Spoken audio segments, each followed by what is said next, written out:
Assalamualaikum warahmatullahi wabarakatuh. Halo semuanya, kembali lagi bersama saya Muhammad Sami Barok di video pembelajaran. Dan kali ini saya akan membahas mengenai manajemen kurikulum pendidikan, tepatnya pada konsep dasar dan fungsi-fungsi manajemen kurikulum pendidikan. Manajemen kurikulum adalah suatu sistem pengelolaan kurikulum yang kooperatif, komprehensif, sistemik, dan sistematik dalam rangka mewujudkan ketercapaian tujuan kurikulum. Ruang lingkup manajemen kurikulum meliputi perencanaan, pengorganisasian, pelaksanaan, dan evaluasi kurikulum. Prinsip dan fungsi manajemen kurikulum antara lain yang pertama, prinsip produktivitas, demokratisasi, kooperatif, efektivitas, dan efisiensi, serta mengarahkan misi dan tujuan. Sedangkan untuk fungsinya itu meningkatkan efisiensi pemanfaatan sumber daya kurikulum, meningkatkan keadilan dan kesempatan pada siswa mencapai hasil maksimal, meningkatkan relevansi dan efektivitas pembelajaran, meningkatkan efektivitas guru dan aktivitas siswa, meningkatkan efisiensi dan efektivitas proses belajar mengajar, dan meningkatkan partisipasi masyarakat untuk mengembangkan kurikulum. Selanjutnya adalah karakteristik manajemen kurikulum. Yang pertama ialah perencanaan kurikulum. Terdiri dari pengertian perencanaan kurikulum, fungsi perencanaan kurikulum, model perencanaan kurikulum, dan desain kurikulum. Kedua ialah pengorganisasian kurikulum, yakni pola atau desain bahan kurikulum yang tujuannya untuk mempermudah siswa dalam mempelajari bahan serta mempermudah siswa dalam melakukan kegiatan belajar sehingga tujuan pembelajaran dapat dicapai secara efektif. Selanjutnya pelaksanaan kurikulum. Pelaksanaan kurikulum dibagi menjadi dua tingkatan, yaitu pelaksanaan kurikulum tingkat sekolah dan tingkat atas, namun keduanya saling terkait antar satu tingkat dengan yang lainnya. Dan yang terakhir adalah evaluasi kurikulum, yaitu sebagai usaha sistematis mengumpulkan informasi mengenai suatu kurikulum untuk digunakan sebagai pertimbangan mengenai nilai dan arti dari kurikulum dalam suatu konteks tertentu. Selanjutnya adalah fungsi-fungsi manajemen kurikulum, yang terdiri dari 5, yaitu perencanaan kurikulum, pengorganisasian kurikulum, implementasi kurikulum, monitoring kurikulum, dan yang terakhir, evaluasi kurikulum.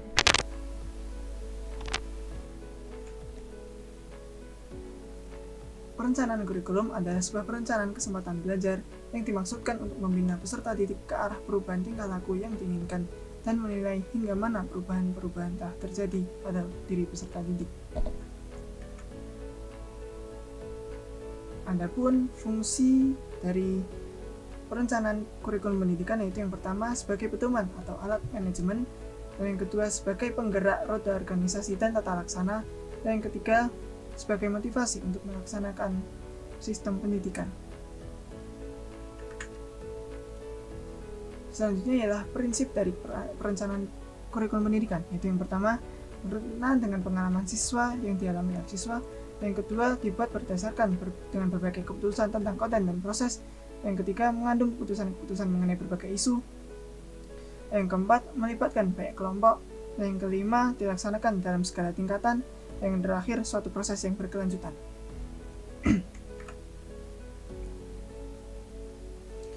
Selanjutnya adalah karakteristik. Ada banyak karakteristik dari perencanaan kurikulum ini.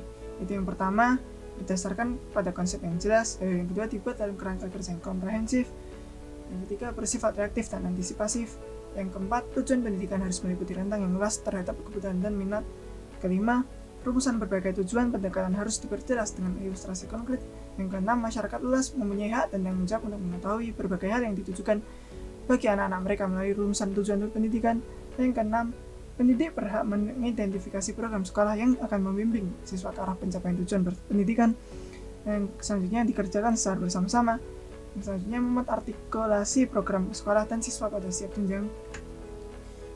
Lalu selanjutnya dirancang untuk mengordinasikan semua unsur dalam kurikulum kerangka kerja pendidikan.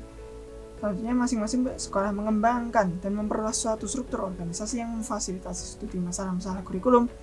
Dan selanjutnya partisipasi kooperatif harus dilaksanakan dalam kegiatan perencanaan situasi belajar yang spesifik, yang selanjutnya diadakan evaluasi secara berkelanjutan, dan yang terakhir berbagai jenjang sekolah hendaknya merespon perubahan.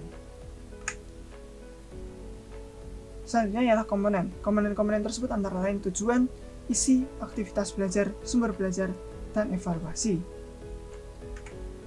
Dan yang terakhir ialah pihak yang terlibat, yaitu ada administrator, pelajar, penyusun kurikulum, guru, masyarakat, dan pimpinan penyusun kurikulum.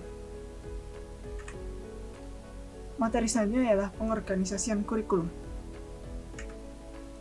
Pengorganisasian kurikulum merupakan struktur program kurikulum yang berupa kerangka umum program-program pembelajaran yang disampaikan kepada peserta didik guna tercapainya tujuan pendidikan atau pembelajaran yang ditetapkan.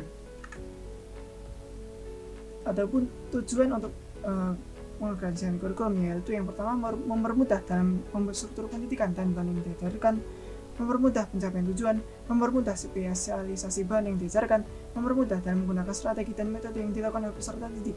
Yang kelima, mempermudah dalam koordinasi dan kerjasama antar bagian. Selanjutnya adalah prinsip, yaitu ada prinsip ruang lingkup dan urutan atau bahan pembelajaran, lalu kontinuitas, keseimbangan bahan pelajaran, dan keterpaduan. Selanjutnya adalah jenis. Berdasarkan mata pelajaran itu dibagi menjadi separate subject curriculum, correlate curriculum, integrate curriculum, core curriculum, social function, dan persistent situation. Lalu yang terakhir experience atau activity curriculum. Materi selanjutnya adalah implementasi kurikulum. Implementasi kurikulum merupakan penerapan atau pelaksanaan program kurikulum yang telah dikembangkan dalam tahap sebelumnya, kemudian diuji cobakan dengan pelaksanaan dan pengelolaan yang disesuaikan terhadap situasi dan kondisi lapangan dan karakteristik peserta didik, baik perkembangan intelektual, emosional, serta fisik. Adapun pendekatan dan model dari implementasi kurikulum, yang pertama adalah pendekatan menurut Jackson, yaitu yang pertama fidelity, perspective, mutual adaptation, dan enactment curriculum. Sedangkan model menurut Alan C.